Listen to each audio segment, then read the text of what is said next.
Kash Patel thought he could ignore the criticism, but Lucy McBath wasn't going to let that happen. She pushed back hard, saying his leadership made Americans less safe. After that, the two got into a tense fight about the FBI, what its job should be, what it focuses on, and whether people can really trust it. And today, Mr. Patel, in the past few months, the country has experienced a string of horrific, high-profile attacks that have been motivated by racial hatred or political ideology. Shooter attacked the CDC headquarters, firing hundreds of rounds and killing a police officer. An arsonist set fire to the Pennsylvania governor, Josh Shapiro's residence, with the governor and his family actually inside. Minnesota House Speaker Melissa Hortman and her husband were assassinated earlier this year. Clark and Charlie Kirk was murdered last week. Bomb threats have been made against HBCUs and the DNC, and just the list goes on and on. I only have just a few minutes today, so I don't want to take a lot of time to go into all the countless and devastating violent crimes and incidents that have happened at our schools or on our streets and in our communities that have just been happening all year long. Mr. Patel, just yes or no, is this type of political violence ever acceptable in your eyes? No. I'm glad that we agree that these heinous acts designed to instill fear and division in our nation are never, ever acceptable, yet each of these incidents has recently taken place under your watch. The FBI's website states that protecting the United States from terrorist acts is the FBI's #1 priority, including from domestic terrorists. Is this still your #1 priority? Domestic terrorism? Preventing domestic terrorism. Our #1 priorities are protecting the homeland and international terrorism and crushing violent crime, and domestic terrorism sort of interlays between both of those. Okay, so, well, then I'm glad that you're giving us the right answer, but unfortunately, your actions kind of tell a different story. Earlier this year, you granted the ranks of the FBI's Domestic Terrorism Operations Section. This is the section of the FBI that is most directly responsible for addressing political violence in our country by preventing attacks from occurring and effectively responding to them if they do. The agents in this section are the ones who stopped an individual stockpiling weapons, who planned to attack schools and churches in Florida and seized bombs made by an ISIS sympathizer in New Orleans. And instead of ensuring that this section has all the resources that it needs at a time when its mission is critical, you fired its decorated veteran FBI agents who have served their country proudly under Republican and both Democratic presidents, and you scrapped the tools that they developed to fight domestic terrorism, including the National Domestic Terrorism Incident Database. I mean, most of that is just not true. We have 1,700 current DT managed programs. We're up 300% in the amount of cases we brought against nihilistic, violent extremists, including 764, wishing to harm our children. The FBI and the men and women are getting after that problem set more than ever because I've unleashed them to do so. And any situation that these tragic occurrences across the country are somehow singularly my fault or disgusting because that watershed goes down to the men and women at the FBI. Mr. Patel, and they are not responsible for it. I'm happy to work with you to get them what they need. The lady controls the time. Unanimous consent request.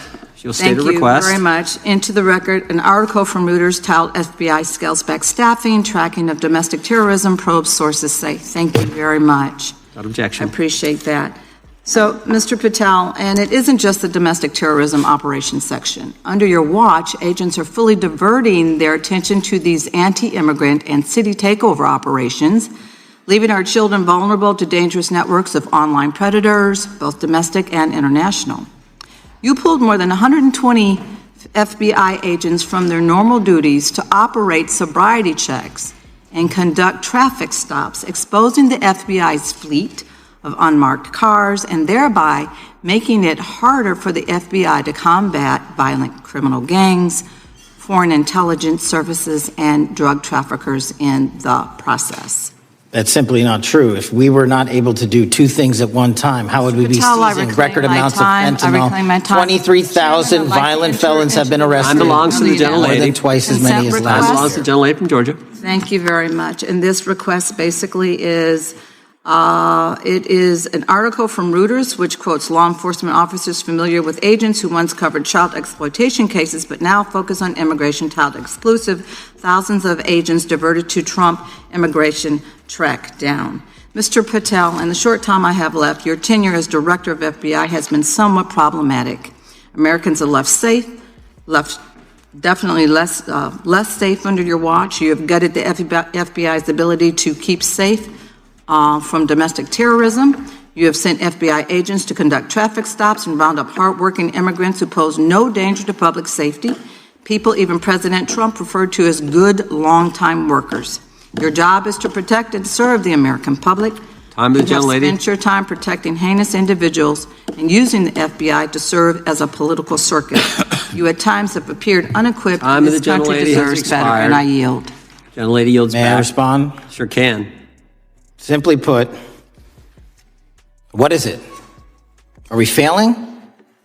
If we're failing, how are we arresting 23,000 violent felons? Twice as many as this time last year. Are we failing?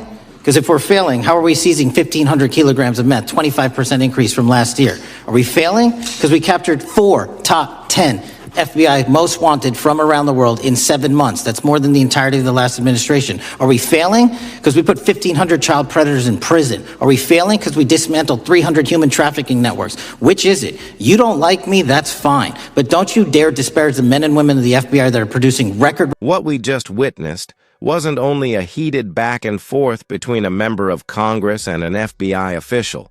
It was really a window into a much larger debate about safety, priorities, and whether Americans can still trust their institutions. Lucy McBath came into this exchange with laser focus. She directly linked Kash Patel's leadership at the FBI to the rise in politically driven violence, assassinations, bomb threats, arson, and targeted attacks against both public institutions and everyday people. Her point was clear and hard-hitting. Americans feel less safe today, not more. And to her, that's proof of a failure in leadership under Patel. She didn't talk in vague terms either. McBath cited real incidents, real families, and real lives that were disrupted or lost. That's what gave her words extra weight. But Patel didn't fold under pressure. He didn't apologize.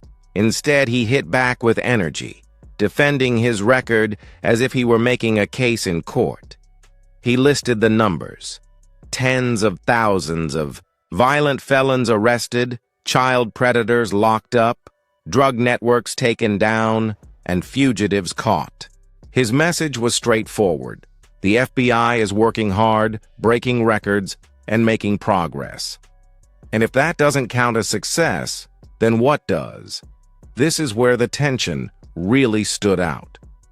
McBath and Patel are looking at success in two very different ways. For McBath, success means stopping violence before it happens, preventing domestic terrorism, making sure resources are placed where the threats are growing, and protecting Americans at their most vulnerable points. She accused Patel's FBI of moving resources away from child exploitation and counterterrorism cases to instead focus on immigration sweeps or traffic enforcement. To her, that shows the FBI's priorities are being shaped by politics, not safety.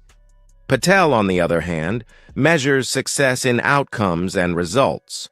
More arrests, more seizures, more criminals off the streets, that's how he defines progress. And in defending his agency, he made it clear that he wasn't just protecting his own reputation, but also standing up for the agents in the field, the men and women risking their lives every day. That's what made this clash more than just two people arguing. It highlights one of the most pressing questions facing America right now. Should law enforcement